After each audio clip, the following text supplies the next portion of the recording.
all this in the name of Jesus. Amen. If you're able, turn in your Bibles to Genesis chapter 6. We do have the passage printed there for you. I will give you a warning. It's a bit lengthy. I try, as we preach through a book of the Bible, to keep the story, a unit, a passage together, and it just so happens that this passage together is a little bit lengthy, and that's okay. We're in Genesis chapter 6. We had just looked at God looking down upon humanity, and God sees just what sin has done, has corrupted his good world. And they're hurting each other and filling the world with violence. And we're told that God is grieved to his heart. And he determines that though he has had patience, he gives them 120 years to repent. Enough is enough. And he's going to bring a flood to wash the world clean. And yet there's somebody that he shows favor, grace to, and that's Noah.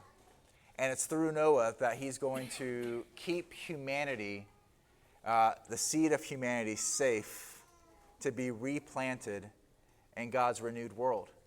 And that's what we're going to see as we go through this flood account. The very end of the passage is Noah emerging from the ark with the animal kingdom to start anew. And we've mentioned that because though God is going to wash the world, and that does mean judgment, God's ultimate aim is not to get rid of humanity, but to redeem it. And so there is great hope in this passage for us. Genesis chapter 6, beginning in verse 9, this is God's word. These are the generations of Noah. Noah was a righteous man, blameless in his generation. Noah walked with God. And Noah had 3 sons, Shem, Ham, and Japheth. Now the earth was corrupt in God's sight, and the earth was filled with violence. And God saw the earth, and behold, it was corrupt, for all flesh had corrupted their way on the earth. And God said to Noah, I have determined to make an end of all flesh, for the earth is filled with violence through them. Behold, I will destroy them with the earth. Make yourself an ark of gopher wood. Make rooms in the ark and cover it inside and out with pitch. This is how you are to make it. The length of the ark, 300 cubits, its breadth 50 cubits, and its height 30 cubits. Make a roof for the ark and finish it to a cubit above, and set the door of the ark in its side. Make it with lower, second, and third decks. For behold, I will bring a flood of waters upon the earth to destroy all flesh, in which is the breath of life under heaven.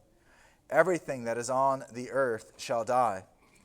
But I will establish my covenant with you, and you shall come into the ark, you, your sons, your wife, your sons' wives with you.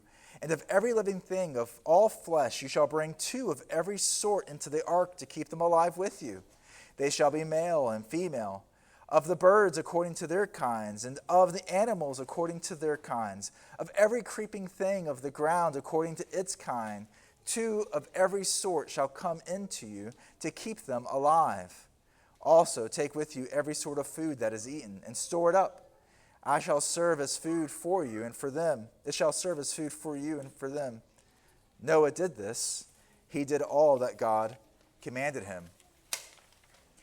The Lord said to Noah, Go into the ark, you and all your household, for I have seen that you are righteous before me in this generation. Take with you 7 pairs of all clean animals, the male and its mate, and a pair of all the animals that are not clean, the male and its mate, 7 pairs of the birds of the heavens also, male and female, to keep their offspring alive on the face of all the earth. For in 7 days I will send rain on the earth 40 days and 40 nights, and everything that I have made I will blot out from the face of the ground. And Noah did all that the Lord had commanded him. Now Noah was 600 years old when the floodwaters came upon the earth. And Noah and his sons and his wife and sons' wives with him went into the ark to escape the waters of the flood. of clean animals and of animals that are not clean, and of birds and of everything that creeps on the ground. 2 and 2, male and female, went into the ark with Noah, as God commanded Noah. And after 7 days, the waters of the flood came upon the earth. In the 600th year of Noah's life, in the 2nd month, on the 17th day of the month, on that day, all the fountains of the great deep burst forth, and the windows of the heavens were opened, and rain fell upon the earth 40 days and 40 nights.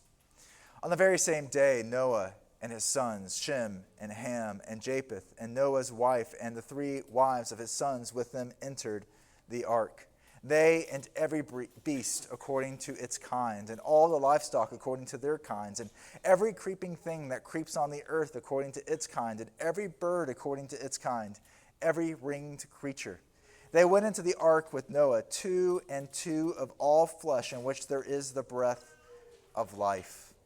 And those that entered, male and female of all flesh, went in as God commanded him, and the Lord shut him in.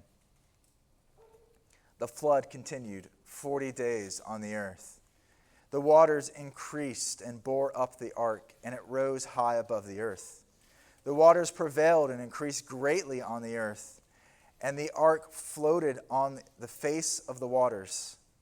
And the waters prevailed so mightily on the earth that all the high mountains under the whole heaven were covered. The waters prevailed above the mountains, covering them 15 cubits deep.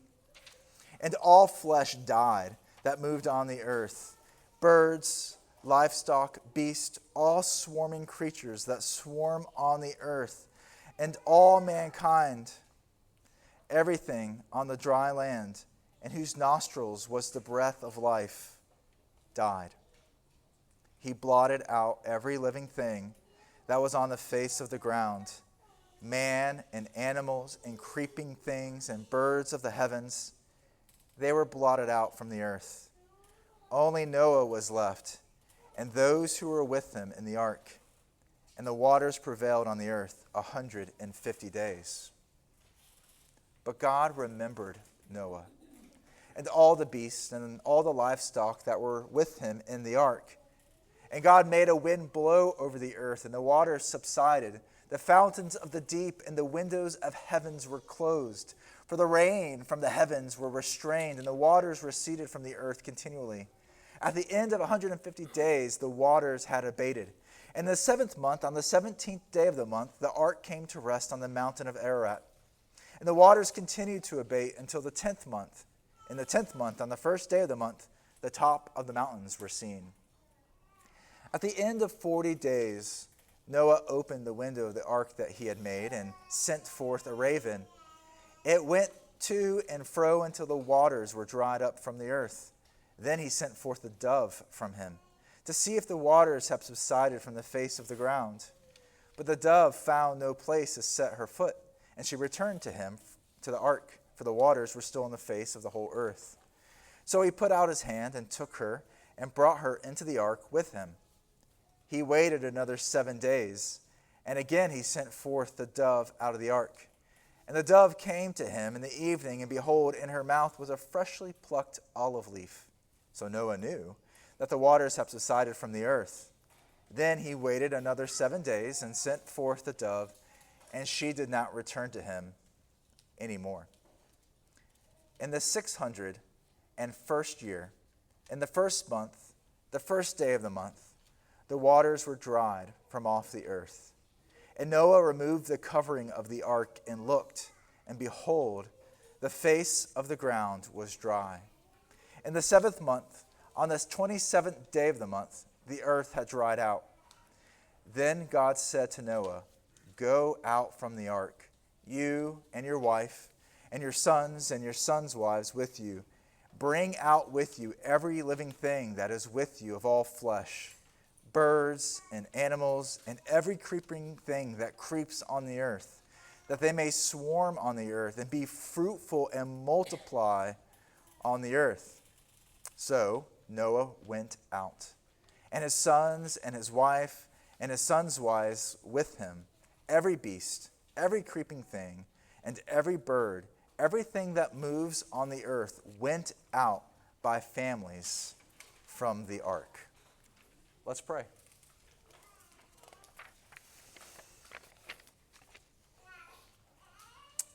God, we do pray that you would teach us the questions of our mind and of our hearts, even as we read this passage. Would you lead us? Help us to hear what we need to hear. And we pray it in Jesus' name. Amen. All right, I don't want you to miss the big picture of what's happening. With the flood, God is undoing creation. In Genesis 1, it begins with God hovering over the primal waters. And God then begins to separate the waters from above from the waters below. And then he separates and makes a space for land to emerge from the waters. And God then begins to create all these different realms so that life may flourish in those different places. And God then fills up all the different realms of creation with life. And what we have happening in the flood is the opposite. God, from chaos, formed a beautiful cosmos, or a beautiful arrangement, a beautiful world. And now the cosmos is collapsing back again into chaos. And the flood waters are now filling up and collapsing the different realms and even covering up the earth. And God, once again, is hovering over the face of the waters. In this judgment on human sin through the flood, God undoes creation as a judgment of our violence and corruption. But it's only half of what's happening in the flood account. Because the interesting thing that we see is that it's through those same waters that God brings forth a renewed creation. And as I just mentioned, we see that God's ultimate aim is not getting rid of creation, but redeeming it. And so through Noah, God preserves humanity and the animal kingdom, providing a safe place in the ark.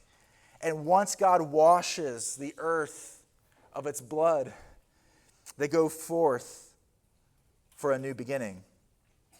Now, here's why that matters for us. This is not just about the past. According to the New Testament, this flood account sets a pattern for us for the future. God will one day do away with the old creation and bring forth a renewed creation, what the Bible calls the new heavens and the new earth. And according to this pattern, this new creation will come only after a cataclysmic reckoning. Jesus says, as the days of Noah were, so also will the coming of the Son of Man be. For as in the days before the flood, they were eating and drinking, marrying and giving in marriage until the day that Noah entered the ark, and did not know it until the flood came and took them all away, so also will it be in the coming of the Son of Man. Many have no idea that there is a reckoning coming. Or perhaps even worse, mock the very idea of it. Peter says in his second letter, scoffers will come, saying, where is the promise of his coming? All things are continuing as they were before the beginning of creation. Peter says, for they deliberately overlook this fact, that the heavens existed long ago, and the earth was formed out of water and through water by the word of God. And by means of these, the world that then existed was deluged with water and perished. But by the same word, the heavens and the earth that now exist are stored up for fire, being kept until the day of judgment and the destruction of the ungodly. The day of the Lord will come like a thief. And then the heavens will pass away with a roar, and the heavenly bodies will be burned up and dissolved, and the earth and the works that are done on it will be exposed. But according to his promise, we are waiting for new heavens and a new earth and in which righteousness dwells. That's 2 Peter chapter 3. So what we see is that pattern emerge, and that God will bring about a new creation, one that is not filled with violence and sin, but a world that is filled with love and joy and righteousness and hope, a world that fulfills every original and good purpose of God. That day is coming. And the question we must ask is, will I be part of the new creation, or will I be undone in the reckoning? And as God provided a safe place for Noah in the ark, God provides a safe place for us. And that safe place is his son Jesus, and in his body, the church. And we must find ourselves in Christ and in the church. And very briefly, I know we spent some time reading the passage. We're going to look at those two things, finding ourselves in Christ and finding ourselves in the church. It's really interesting to me that Peter compares the flood, the waters of the flood, to the waters of baptism. If you were to go to 1 Peter chapter 3, Peter says, baptism, which the flood prefigured, now saves you, not as a removal of dirt from the body, but as an appeal to God for a good conscience through the resurrection of Jesus Christ. It's interesting. What Peter's getting at is, just as Noah and his family passed through death into salvation by being brought safely through the water, so those in Christ pass through death into salvation, represented by the waters of baptism. And baptism signifies more than just an external washing like the waters of the flood, but it's more than that. It signifies an internal washing of our conscience, our souls being clean before God.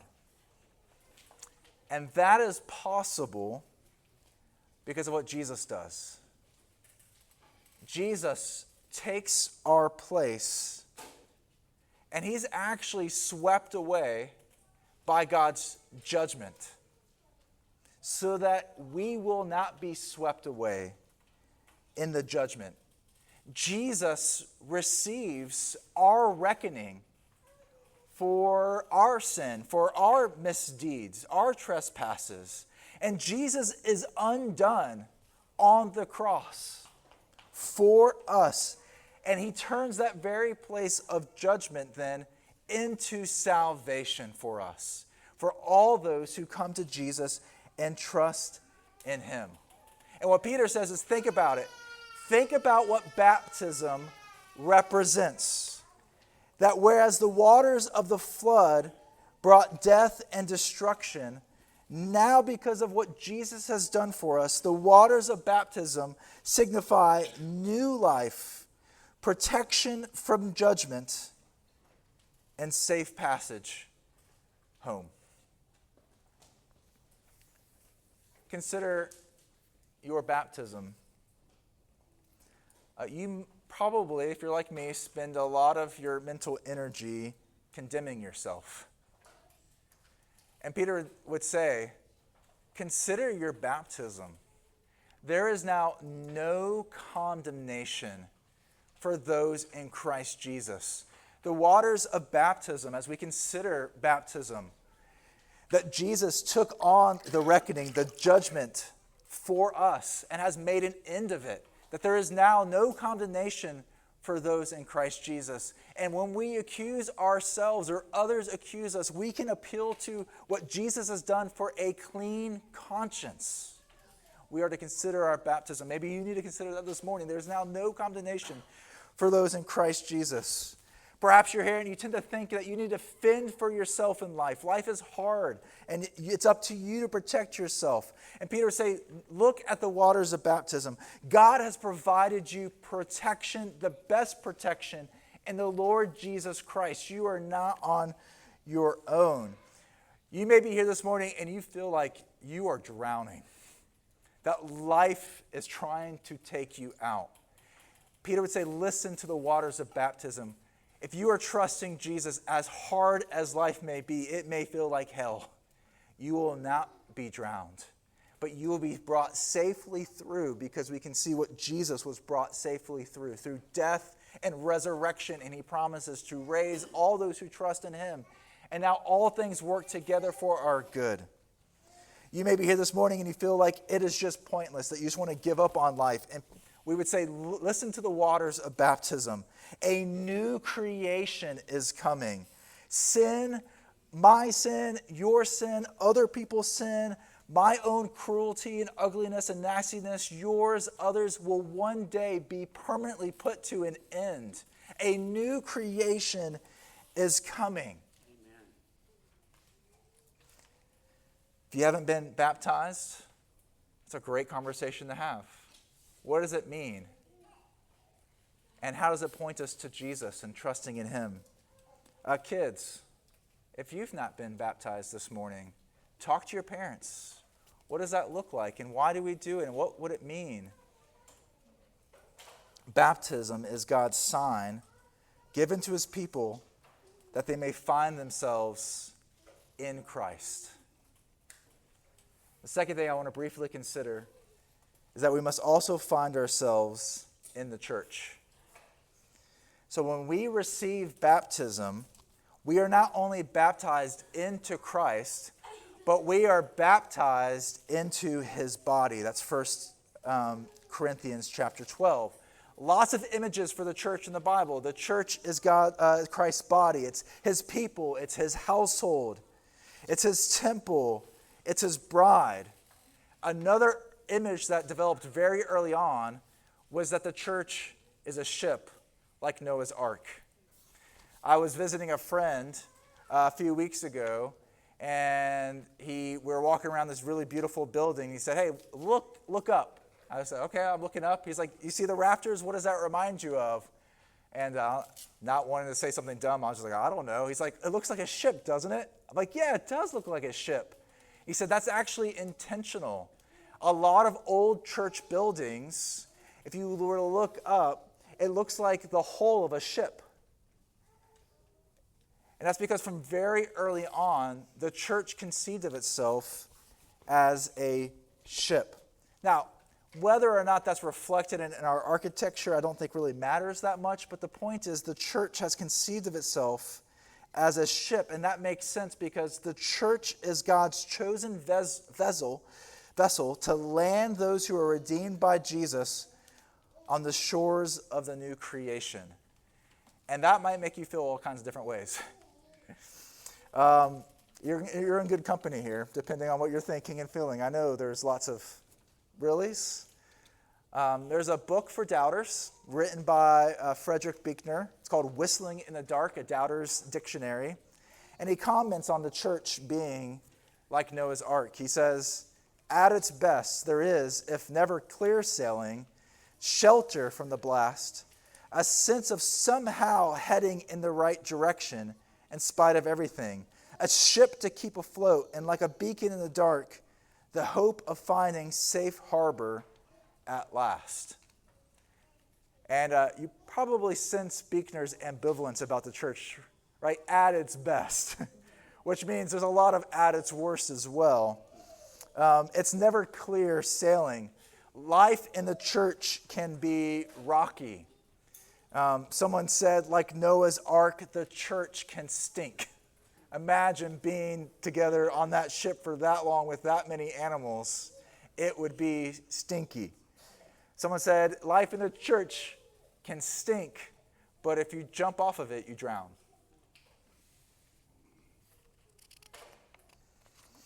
Our own governing documents, one of those is the Westminster Confession of Faith's chapter on the church says this: the visible church consists of all those throughout the world that profess the true faith, true religion, together with their children, and is the kingdom of the Lord Jesus Christ, the house and family of God, out of which there is no ordinary possibility of salvation.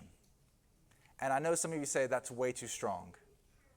It's worth asking and thinking about. In Noah's day, people did not think the ark was necessary. And yet it was the means of being brought safely through the storm. And today the church is the means in which we are brought safely through. And so we want to tell people, get on board. If you've fallen off, get back on. If we see other people off, bring them in. If we see people out there outside of the church, I was once outside the church, throw them a lifeline. Be patient, be gracious, help them work through their questions and their doubts. Love people well. We want people to be brought in and on the ship. Someone recently told me that they try hard never to miss a week or two in a row because they know themselves. It would become easy to stop. And the Bible's super realistic about that. The author of Hebrews says, do not neglect to meet together as some are in the habit of doing. It can very easily become a habit of disengaging from the church. Maybe we've been hurt. Maybe we've seen an unhealthy church and that's out there. And so we pull back. Maybe it's just a habit. Life gets busy and we think we don't really need it. And what we want to do is help people. You can restart that habit. You can get back. But we need the church. The church is not periphery to what Jesus is doing in the world. The church is center in Jesus' plan of redemption. Oh, there's so much. I want to answer your questions. Here's some discussions worth having. You may have your own. Come up to me afterwards. Why does God say being in the church is necessary? What does it mean to be in the church? Does it mean something more than Sunday morning worship, though Sunday morning worship is very important? What does it mean to be in the church? For you, it may be, how do I keep being part of the church when it hurts or when it stinks? You may have other questions. But as God has provided for Noah a safe place, he provides a safe place for us that we will reach the new creation, and that safe place is Jesus. There is no safer person than Jesus. That is certainly what I have found in coming to faith. Jesus is the safest person. He is our hiding place, a shelter in the storm, and he incorporates us into his body, the church. And those who find themselves in Christ and in his body will one day, when life's storms are past, when the reckoning is over, we will actually have the experience like Noah when the door comes down and we get to walk out in joy and almost disbelief that we made it, and that we get to enter into the new creation where righteousness dwells, where there is no more sin, and everything is the way that it was meant to be.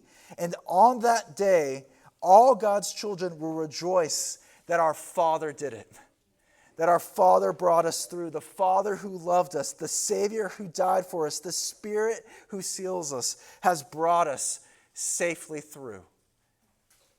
And our response should be, thank you. And then for some of us having questions, trying to work through either who Jesus is or what is the church, ask your questions. Don't dismiss them. Talk together. Come talk to me as we do this thing called life in the church, centered on Jesus, our safe place. Let's pray. On this voyage of faith, we often grow faint-hearted. And thank you for nourishing us. We pray that as we feast, we would do so by faith in you, Lord Jesus, and that you would, by your Spirit, be present around this table with us to lift the fallen and cheer the faint, to strengthen weak hearts and knees for the race that you've called us to as your people. We pray it all in Jesus' name. Amen.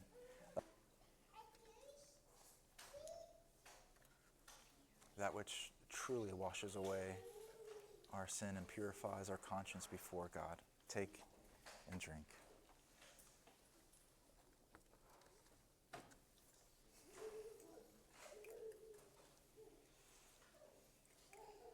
As you go in the comfort and strength of God. Amen.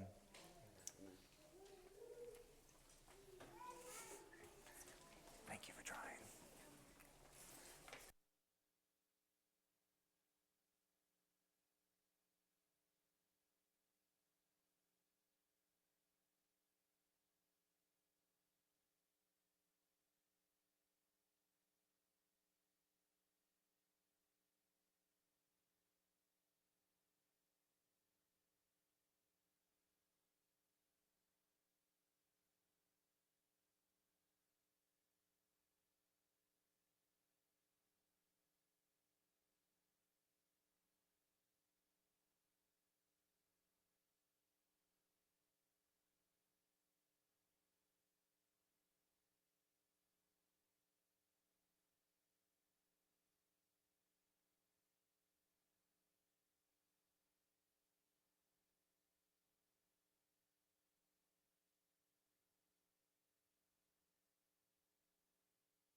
Okay. Well, if you're able, please stand as we conclude our time with the doxology. Praise God from whom all blessings flow.